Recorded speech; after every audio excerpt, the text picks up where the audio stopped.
नमस्कार मैत्रिणींनो. तर बघा मी निघाली कोंडेश्वरला. आज आहे महाशिवरात्री. तर एक ब्लॉग टाकला आहे. आज सेकंड पार्ट येत आहे. तर बघा आम्ही कोंडेश्वरला जात होतो. कोंडेश्वर हे बदलापूरमधील प्राचीन मंदिर आहे, शिव मंदिर आहे. खूप छान वातावरण आहे इकडचं. पावसाळ्यामध्ये तर इथली मजाच खूप वेगळी असते. कधी नेक्स्ट टाईम जर पावसाळ्यामध्ये गेले तर नक्की शेअर करेल.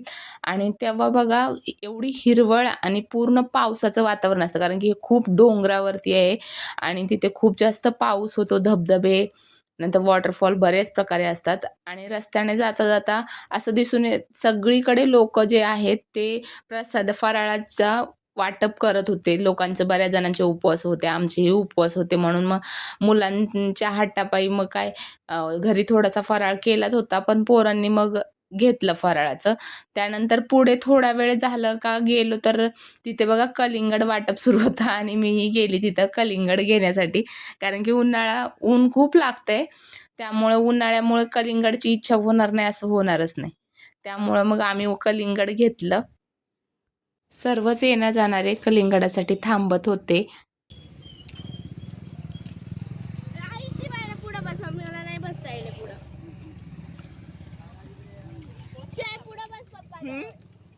आलं का शिवाय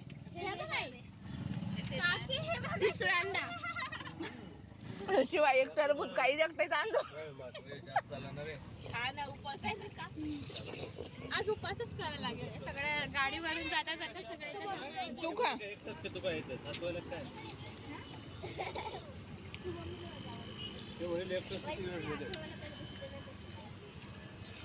शिवाय बोलतो अजून एकदा आज.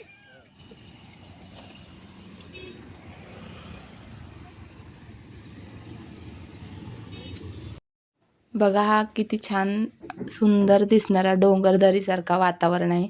आता ही उन्हाळा असल्यामुळे जरा सुकल्यासारखं वाटतं, परंतु ही पावसाळ्यामध्ये खूप छान हिरवळ असते इथे. आणि हे गाव आहे, तिथे छान गाव आहे. तिथे लोक सगळे भाजीपाला वगैरे करत असतात आणि विकायला पण होता इथे भाजीपाला.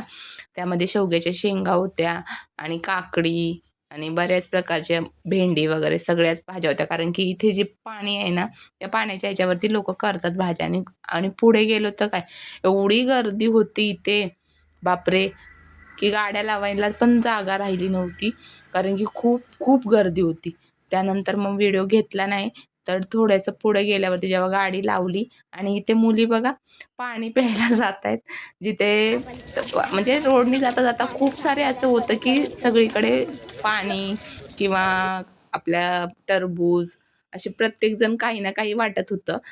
आणि केळी पण बरेच जण वाटत होते. त्यानंतर आम्ही थोडे केळी आणले होते आणि मुलांना वाटायला सांगितले, की बाबा थोडंसं मुलांना पण यातून थोडंसं वाटण्याची आवड निर्माण होते.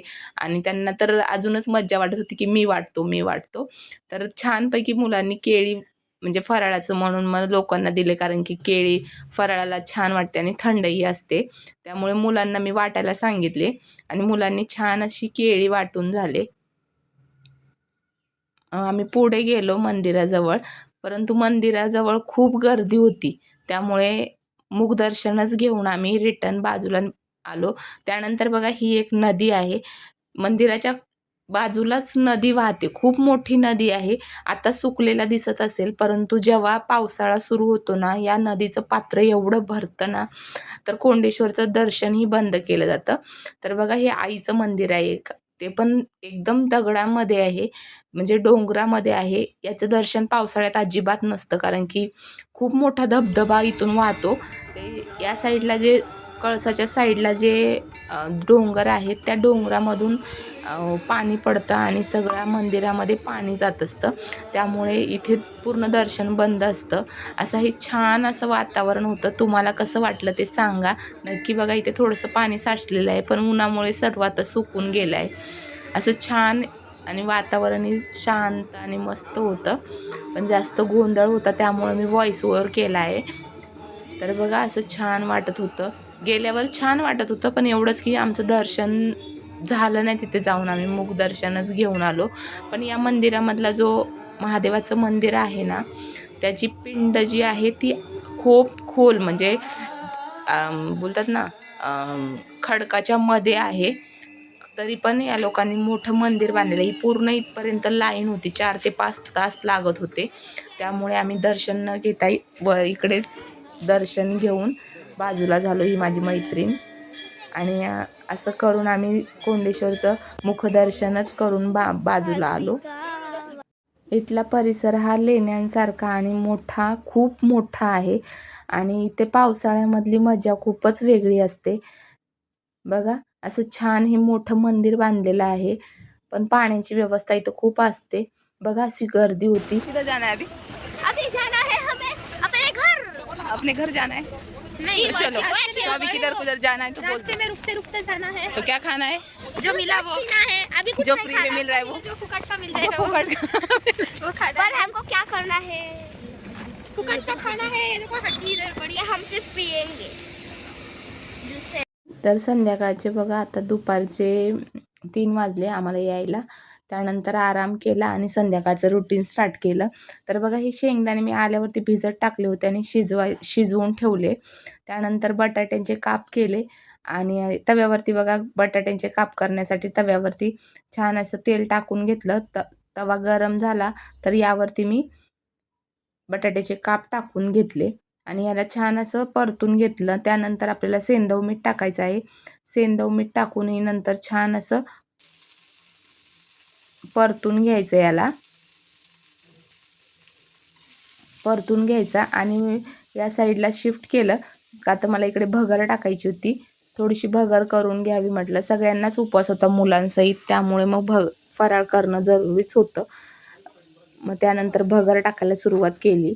तर भगरीची रेसिपी तुम्हाला माहितीच आहे, त्याच्यामुळे एवढी जास्त डिटेलमध्ये शेअर नाही केली. बघा, ह्याला छान असं वाफळून घ्यायचं आणि छान लागतात बटाट्याचे काप. जरासे शिजल्यासारखे झाले तर मस्तच वाटतात. नंतर टोमॅटो डायरेक्टली टाकून घेतला.